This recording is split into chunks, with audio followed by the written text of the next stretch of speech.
Szanowni Państwo, 21. Międzynarodowy Konkurs Sztuki Wokalnej imienia Ady Sari w Nowym Sączu zakończył się, a my jesteśmy ze zwyciężczynią tego konkursu, z ukraińską sopranistką Marianą Poltorak, która wygrała pierwszą nagrodę i jest następczynią Ady Sari w tym sensie. Witamy bardzo serdecznie. Dziękuję, dobry wieczór. Nagrywamy tę rozmowę po trzecim etapie i właściwie zaraz po ogłoszeniu wyników, więc jest Pani na świeżo, jest Pani pełna, tak mi się wydaje, emocji. Jak się Pani czuje? No, jestem szczęśliwa po prostu, jestem bardzo wdzięczna za to, że moja praca została doceniona. Szczęście. Też dziękuję Bogu, że Bóg mnie poprowadził i że jestem tutaj w tym miejscu. Po prostu szczęśliwa jestem. Jak się Pani śpiewało w tym etapie, bo to był jedyny etap z orkiestrą, więc to musiało być troszkę inne i czy Pani przeczuwała, że było dobrze? Najwygodniej mi się śpiewało dzisiaj ze wszystkich. Nie wiem dlaczego, ale z orkiestrą to po prostu czułam się wspaniale. I nie czułam żadnej jakiejś takiej, że mój głos w jakiś sposób jest ograniczony. Bardzo swobodnie się czułam. Bardzo dobrze mi się śpiewało dzisiaj. Czy fakt, że jest Pani w ostatnim etapie, że to jest finał, że to są już wielkie stawki, czy raczej Panią właśnie motywował, czy Panią trochę stresował? Gdzieś Pani myślała o tej presji albo starała się o niej zapomnieć? To znaczy stres zawsze jest, ale ja miałam przygotowany ten finał dobrze, byłam pewna, że wszystko pójdzie dobrze i zrobię najlepiej jak potrafię, zaśpiewam najlepiej jak potrafię, a wiadomo, że stres jest, zawsze stres jest, ale ogólnie nie było takiej presji, że to finał, po prostu chciałam zaśpiewać tak, żeby się ludziom podobało. To było takie najważniejsze dla mnie. Wróćmy teraz do początków Pani kariery i też Pani pochodzenia, bo troszkę już tutaj wokół Pani zgromadziło się dziennikarzy i troszkę można się było dowiedzieć o Pani historii. Jest Pani z Ukrainy, ale ma Pani troszeczkę polskie korzenie. Tak, tak. Moja prababcia i pradziadek ze strony mamy, oni byli Polakami. I moja rodzina, jakby ja od dziecka chodziłam do polskiego kościoła, bo u mnie w mieście był polski kościół. Wszystkie msze też były po polsku, śpiewałam tam na organach, jak w nas mówili. I później dostałam kartę Polaka, bo tak wtedy było jakieś takie prawo nowe. Ale jakby urodziłam się na Ukrainie, jestem Ukrainką, ale mam polskie pochodzenie. I wydaje mi się, że to mi po prostu...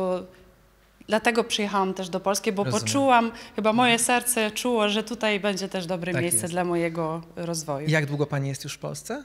Ja przyjechałam na studia w 2016 roku, i to już we wrześniu, w październiku będzie już 9 lat, tak? Tak, jeżeli dobrze liczę. Tak. I co Panią skłoniło do śpiewania? Jak to się stało, że właśnie śpiewanie tak na poważnie, bo już Pani mówiła, że Pani śpiewała jako młoda osoba, ale żeby zająć się tym i związać z tym życie, to co sprawiło, że właśnie tą drogą postanowiła Pani pójść? Ja śpiewam całe życie. U nas w kraju tak się powiodło, że każdy w sumie śpiewa. Jeżeli ktoś umie mówić, to na pewno będzie śpiewać. Od dziecka zawsze śpiewałam. Wielkim marzeniem mojej babci było śpiewać na scenie i jej się nie udało i ona te swoje marzenia po prostu wkładała we mnie. Chodziłam do szkoły muzycznej, skończyłam skrzypce. Później, bo u nas w Ukrainie jest taki system, że kończymy od 11 lat szkoła taka ogólnokształcąca i później idzie się do uniwersytetu. Ale ja zbuntowałam się i powiedziałam, że chcę śpiewać. Wygrałam jakiś taki mały konkurs, też to był śpiew akademiczny już wtedy. Wygrałam ten konkurs i po prostu pojechałam na studia do 2. stopnia. U nas to jest taki system. I tam już zrozumiałam, że chcę być śpiewaczką operową. Nie wiem dlaczego, nie powiem, że to było tak, że całe życie marzyłam, ale po prostu tam już zrozumiałam, że to jest moje miejsce, że to jest to, czym chcę się zajmować. Oglądałam też różne nagrania, jak wszyscy śpiewają, śpiewacy operowi. Też wielką śpiewaczką operową, taką znaną na świecie była Solomija Kuszelnicka. I inspirowałam się, myślałam, ja też będę tak jak ona, bo w sumie miałam podobny głos. I tak, a później studia w Krakowie i się potoczyło. Znaczy, wiadomo, że miałam marzenie, żeby być śpiewaczką, ale nie wiedziałam, że to się skończy śpiewaczką operową. Ale teraz jestem szczęśliwa mega, bo wydaje mi się, że w rozrywce to raczej by się nie udało. No tak. Jest pani śpiewaczką, no ale też uczestniczy pani w konkursach, między innymi w tym konkursie, który pani wygrała. Jak się pani dowiedziała o Adziesari, o tym konkursie? Ja jestem fanką wszystkich konkursów wokalnych i wydaje mi się, że ja o Adziesari wiedziałam od samego pierwszego dnia, jak przyjechałam do Polski na studia. Zawsze marzyłam na ten konkurs przyjechać. Właśnie mówiłam, że 3 razy aplikowałam, 2 razy niestety zawsze coś było, jakaś choroba, nie udało mi się przyjechać, a za tym razem już przyjechałam i chyba no dobrze wyszło. I jak się to pani czuła? Jak pani ocenia ten konkurs? Czy on się może wyróżnia od troszkę innych? No na pewno się wyróżnia, dlatego że uczestnik nie musi o niczym myśleć. Mamy zapewnione zakwaterowanie, mamy zapewnione też obiady, kolacje, śniadania. Bo to jednak jest trochę stres z tym, żeby ogarnąć i pomyśleć o tym, kiedy mam zjeść, gdzie mam zjeść, czy gdzie mam się wyspać. No po prostu też jako młodzi śpiewacy mamy też dość ograniczone resursy, nie wiem, czy to jest poprawne słowo. Zasoby i to jest super.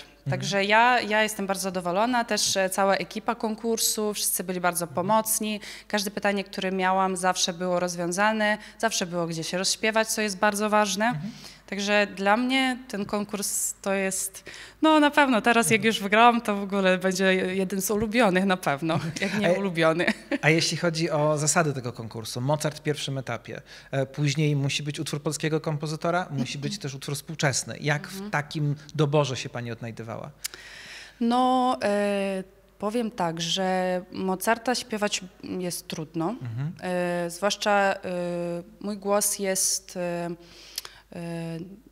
taki troszkę cięższy i po prostu trudno się śpiewa Mozarta i uważam, że to jest w sumie taki sprawdzian, który jest normalny na konkursach, ale no wolałabym nie śpiewać, jeżeli można byłoby nie śpiewać. Wszystkie, też utwór polski, cieszę się. Ja na przykład wybrałam sobie jako utwór polski, to znaczy ja wybrałam dużo utworów polskich, ale jurorzy... Szymanowskiego pani wybrano. Tak, to jest trudny utwór i uważam, że to jest ważne, bo jednak jesteśmy w Polsce, to jednak to jest konkurs międzynarodowy, to też pomaga polskiej muzyce jeszcze jakby mieć jeszcze większe zasięgi. Też śpiewałam w pierwszym etapie arię ukraińskiego kompozytora. To jest taka moja wizytówka i też wizytówka dlatego, że wiem, że ta aria będzie na tyle przekonująca, że ludzie się zaciekawią po prostu tym utworem i tą operą, co też jest dla mnie bardzo ważne. Bardzo ciekawy jest ten dobór. Właśnie mówiła pani, że bardzo przemyślany pierwszy etap. Ja widziałem pani występ w drugim etapie. On był naprawdę taki bardzo emocjonujący i myślę, że jest pewien typ emocji, w którym pani wypada naprawdę znakomicie. I to są właśnie takie emocje dramatyczne. I w tym utworze Szymanowskiego, w utworze Weinberga też jest dużo takich poważnych emocji. Czy pani właśnie lepiej się odnajduje też, być może jak pani powiedziała, że ma pani troszkę cięższy głos, to czy właśnie lepiej się pani odnajduje w takim dramatycznym, raczej tragicznym repertuarze, to też czasami pani ucieka do czegoś lżejszego, zabawniejszego? No, przez to, że ja jestem taką mam taką osobowość, że taką dramatyczną, w sensie, że no, lubię takie tragedie, to jest bliskie dla mojej osobowości i uważam, że mój głos, też barwa głosu po prostu w takich utworach bardziej się sprawdza. Wiadomo, że czasem próbuję coś tam zrobić, na przykład Brahms też nie był taki smutny. I był staram się... przeciwwagą trochę. Tak. Brahms, bardzo lubię tą pieśń, kocham tą pieśń, jedna z pieśni z moich ulubionych i no na pewno, jeżeli nawet na przykład nie będzie jakiś to utwór bardzo dramatyczny, wolę jakiś liryczny, ale nie takie żarty i tam takie rzeczy, to wydaje mi się, że po prostu ja jako śpiewaczka no nie będę przekonująca w tym. Myślę, że aria z Halki w finale Moniuszki zrobiła wielkie wrażenie na wszystkich. To również taki, po pierwsze utwór po polsku, polskiego kompozytora i również taki dramatyczny. I to jest niecodzienny wybór na finał, ale już trochę pani o tym powiedziała, natomiast chciałem zapytać o Wagnera. Dlaczego Wagner w finale? Ponieważ najczęściej, jeśli Wagner w finale się pojawia, to w przypadku męskich uczestników, a śpiewaczki raczej do finałów Wagnera nie sięgają tak chętnie po Wagnera. Co sprawiło, że u pani pojawia się Wagner? Ja podchodziłam do doboru repertuaru bardzo strategicznie i wydawało mi się, że Wagner, chociaż rozumiem, że to jeszcze nie jest ten moment, żeby śpiewać na przykład całą partię, bo jeszcze mój głos, moje ciało nie jest przygotowane. Marzę o tym, żeby w przyszłości jednak coś takiego się wydarzyło. Powiedzmy, że to była aria Elżbiety Stanheisera. Tak. I jak zaczęłam się uczyć tej arii, to ona dla mnie była bardziej na przykład wygodniejsza niż wszystkie arie, które tam robiłam przed. Po prostu cały ten utwór po prostu jak siada na głos, siada w ciało. Nie wiem, czy to jest poprawne po polsku, ale że po prostu... Osadza się w ciele. Tak, że moje ciało samo to śpiewało. Ja nie musiałam nic robić. Wiadomo, że to jest bardzo wymagające i trzeba uważać, ale no, ten utwór taki strategiczny, wydaje mi się, że taki dość był przekonujący, ale jeszcze trzeba będzie poczekać trochę. A z językami? Bo domyślam się, że lubi pani śpiewać po polsku, też z racji tego, jak widać pani wybór repertuaru, ale czy niemiecki jest też pani właśnie takim językiem, w którym się śpiewa łatwo? Tak. Niemiecki, to znaczy ja w każdym języku lubię śpiewać. Najbardziej, jeżeli chodzi o języki obce, to lubię śpiewać po polsku, bo ja przez to, że polski jednak jest obcym językiem, trochę inaczej podchodzę i uważam, że w polskim języku jest dużo melodii w spółgłoskach. Że można to pobawić się, pokazać jakieś kolory. Na przykład to szeleszczenie i na przykład nawet w pieśni Szymanowskiego było takich dużo słów, które już pokazują, co się dzieje. Jakby słuchacz może wyobrazić to, co ja mam w głowie przez ten tekst.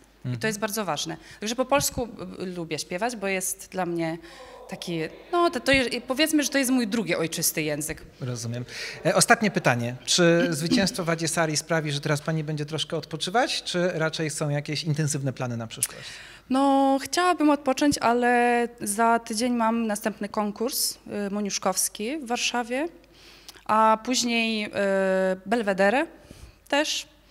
I później też mam koncerty jakieś, też debiutuję w tym roku w Don Elwirze właśnie, bo śpiewałam też tą arię w takim festiwalu we Włoszech, Vittorio Veneto, Do Ponte Festival.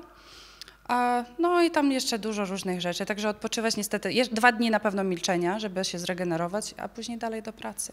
No to w takim razie życzymy dalszych sukcesów. Dziękuję Gratulacje. bardzo. Szanowni Państwo, zwyciężczyni konkursu Adysari, Mariana Poltorak, sopranistka z Ukrainy. Dziękujemy. Dziękuję.